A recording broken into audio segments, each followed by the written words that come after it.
That's what they're mad about. 41 nationally televised games, and they are furious over it. I can't understand.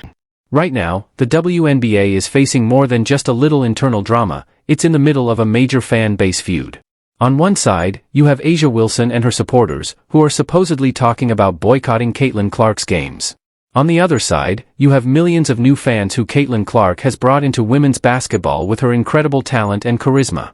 These fans can't understand why anyone would try to bring down the person who's helping keep the league relevant. But you want to boycott the one player, looking right at you, Angel Reese and A'ja Wilson, one player that has caused the revenue to go way up in the monetary values. That's what you want to do. You think you're helping these women? Let's be honest, the WNBA has never been this popular. Indiana Fever games are selling out like Beyoncé tickets, ESPN can't stop adding WNBA games to its schedule, and social media is flooded with highlight clips and debates about Caitlin Clark. But instead of celebrating and making the most of this boost, some frustrated veterans and their fans are treating it like a major threat. Apparently, the real enemy isn't mediocrity or fading into irrelevance, it's success, especially when it's Caitlin's success. The original fans, activist fans, that's what they are, all right? Just keeping it real. They don't like the fact that you want to watch these games. They don't like the fact that you are 3 or 4 times the amount of them. Believe it or not, there are actual WNBA fans, grown adults, no less, who are planning to boycott Fever games to try and bring down the ratings. Imagine being so upset about someone else getting attention that your big plan is to hurt your own league's numbers. And no, this isn't just some random Reddit post gone off the rails. Some of these boycott promoters are actually connected to WNBA media circles, encouraging people to skip the games or watch through shady streams, as if that'll teach ESPN a lesson. Right here, Caitlin Clark in the Fever will have more nationally televised game than any NBA player this year. Sorry, LeBron. Sorry, Luka.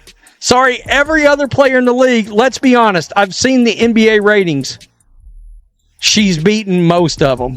Here's the truth. Caitlin Clark isn't just outshining the WNBA stars. She's on track to outshine some of the NBA's biggest names too. This season, she's got more national TV games than LeBron James, Luka Doncic, and Steph Curry. So they're all mad right now, furious, and my goodness, guys, they're talking boycott. Oh, what? Oh, there's strength in numbers. There's tens of you. Let's talk about A'ja Wilson for a moment because, wow, if jealousy were a stat, she'd be leading the league. While Caitlin Clark is out here breaking viewership records and selling out arenas, A'ja's been busy posting more subtweets than box scores. Instead of embracing the wave of attention, she's too focused on throwing shade like it's part of her defensive game.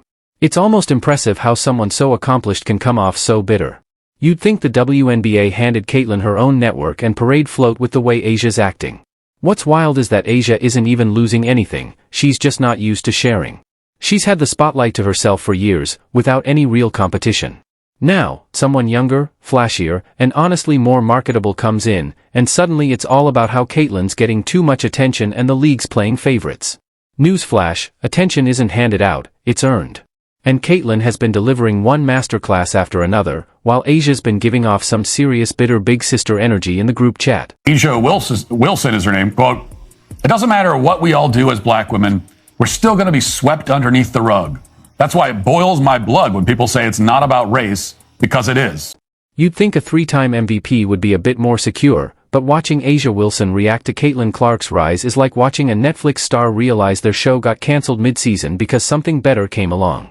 It's not Caitlin's fault that fans are tuning in to watch her, not to follow salty Twitter threads. The cameras go where the story is, and right now, A'ja's stuck playing the villain in a drama she signed up for. The truth is, a small group of longtime fans, those who've been around since the days of empty arenas and halftime t-shirt tosses, feel like their little secret club just got exposed. They stuck with the league when it was niche, and now that it's going mainstream, thanks to Caitlin, they're acting like someone just stepped on their vintage merch. We're not supposed to talk about it out loud, maybe. That's a massive part. Straight white girl's a big part of it, too. I mean, it's out loud. It's out loud. It just came out of my mouth like that. Just easy peasy. So they're mad. and they are calling for boycott. Let's be honest, this so-called boycott movement isn't about fairness or justice, it's about ego. It's about a few longtime fans and players who'd rather see their own preferences take center stage than let Caitlin Clark shine. The Slows are now planning to, quote, boycott Indiana Fever games to affect the viewership. They really think they matter in the big scheme of things. What we're seeing here is classic gatekeeping. The original fans, who think they have ownership over the league's identity, are freaking out now that fresh talent is shaking things up. This happens in every fandom, whether it's hip-hop fans complaining about TikTok rappers or comic book purists fuming over blockbuster movie adaptations. It's all the same insecure energy. It's just mad. And what they have now trying to do is they are trying to boycott Indiana Fever games. I'm not joking when I say this. They are literally saying, boycott Indiana. We need to all boycott the Indiana Fever games so they don't get more national TV games. We don't get more national TV games next year. Meanwhile, the whole boycott idea doesn't even make sense. If you genuinely care about the players and the league's success, purposely tanking viewership is one of the dumbest things you can do. Caitlin Clark isn't the only one benefiting. Her success is raising the league's profile, which means more money for everyone. This petty protest could easily backfire and end up hurting the very players the boycotters claim to be supporting. I don't believe it. And again, this is a minority of people, but the problem is the idiotic minority somehow have, a lot of them somehow have ins with WNBA players, WNBA teams and stuff. I cannot believe it. Let's talk numbers. Before Caitlin Clark showed up, WNBA games were doing okay, maybe hitting around 200,000 viewers per game. Now, they're regularly getting over 1 million. That's not just growth, that's a ratings explosion. And that jump isn't just a nice stat to brag about, it's actual money in the league's pockets. More viewers mean better ad deals, which means bigger paychecks for everyone. But sure, let's go ahead and boycott. Equivalent. I just can't believe it. But they're reasoning for boycotting the Fever games. They're literally saying, we should illegally stream the games when the Fever play our team. And I'm like, one, you are not a big enough percentage of the population for it to have any effect. Here's how the money trail actually works. Player salaries are directly tied to media rights deals. These are the big contracts that networks like ABC, ESPN, and CBS sign to get broadcasting access. And those contracts are driven entirely by viewership. The more people watching, the more these networks are willing to pay. It's basic business 101. Yet somehow, this seems to go right over the heads of the boycott crowd. All that does is harm the players. No matter who you are, what team you are a fan of, if you want the players to make more money... And guess what? The WNBA is right in the middle of renegotiating its collective bargaining agreement. That means this is the absolute worst time to be sulking in the corner and sabotaging ratings. Networks are watching Caitlin Clark bring in huge audiences and mentally adjusting their checkbooks. If the league handles this well, those high viewership games could raise the financial ceiling for every single player. But if the boycott nonsense gains any traction, that ceiling could come crashing down.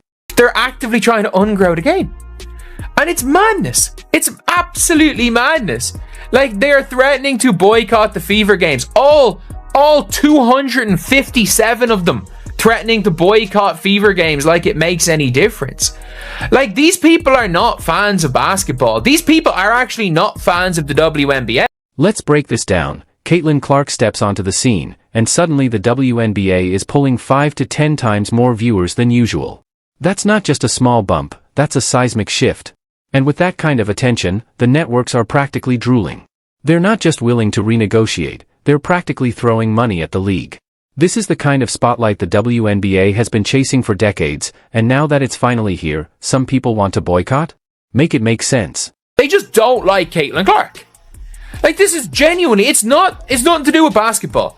And it's nothing to do with Caitlin Clark, the person.